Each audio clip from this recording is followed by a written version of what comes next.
Mandibulise kuni bathandi bezemidlalo eMzantsi Afrika, ingakumbi kuni balandeli bebhola elikhulu ke laseMzantsi Afrika.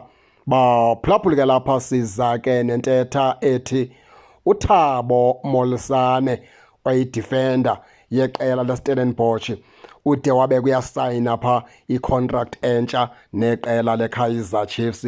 Igalelekile ke signing yokuqala ke yeKaizer Chiefs kulonyaka kule season ingaka qali noqala iKaizer Chiefs eyibethelela ke isikhonkwane. Sasinixelele ke into kubana ke kwivideo sasenze ngaphambili into kubana uThabo Molisane lo iKaizer Chiefs seyiququmbele into yakhe kushota nje bakuphele le season izokwazi ukubana ngoku imemeze ngokusesikweni ngenene ke nangenyaniso. Usayinile ngoku neqela leKaizer Chiefs, uyidefender yeqela leKaizer Chiefs. Ngoku iKaizer Chiefs ithi iza kumkhwaza okanye izamzisa ngaphambili nge-1 kaJulayi apho ke izobe imemezela nembondo okubana ke uyiplay eKaizer Chiefs ngokusesikweni. Kodwa ke zithi indaba usayinile neqela leKaizer Chiefs contract umfana omdala. Yiplay yokuqala ngeKaizer Chiefs le season ethi yabe ibethelela isikhonkwane ifanga phakathi pha eNaturena sibambe ngazo sibini ke pha kweqela leKaizer Chiefs ngokuzana center back engummangaliso enjengoThabo Molisane. Umfana omdala uThabo Molisane ke besimbukele edlala pha kwiqela leStellenbosch. Zininzi ke team umfana omdala athe wazinyathela ezidlalela futhi engadlali kakubi, edlala kakuhle kakhulu umfana omdala napha kwisquad sika Hugo Broos usebenze kakhulu umfana omdala. Yiye ke into kubana igama lakhe ke lingavelanga kulamagama abheka pha ku-World Cup.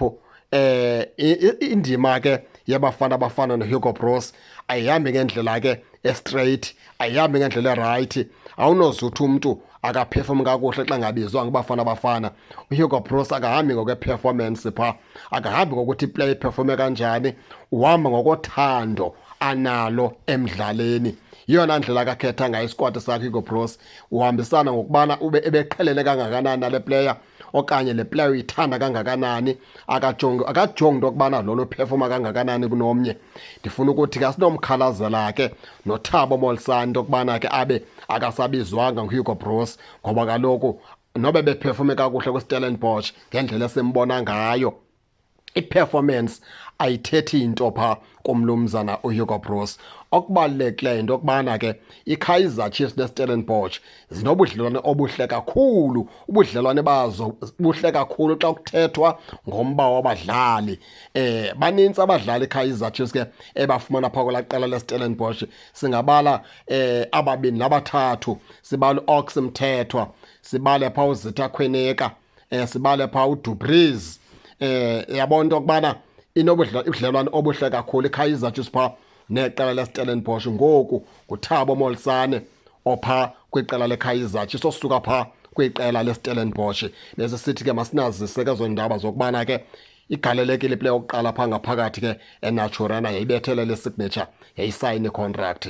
Nani ke baphulaphuli ke ningake ningene nitshone into okubana niva njani, nize ningakhohlwa usubscribe kule channel ukuze ningaphoswa zezemidlalo endizanothulela zona kwixa elizayo kakuhle babukeli.